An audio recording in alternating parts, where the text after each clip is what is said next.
Morning mga crayfish, graylings, check tayo dito nasa 313. So ayun, may ayun na siya, oh. Marami yan nasa gilid dito yan, yun. Ayun, oh, may isa. Basta nandiyan sila sa gilid na yan, no? Tapos nandito naman yung ito, yung ilan to, 22, 222. Yan sila nasa gilid. Yan, yan sila, gilid sila, no? Sa dito, ayun, oh. Tapos yung nandito yung 309. Ito madami, ito malalaki to. Malaki na to.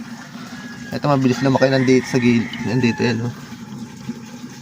No. Ayun, nasa git. Sige, sa susunod ulit mga crayfish.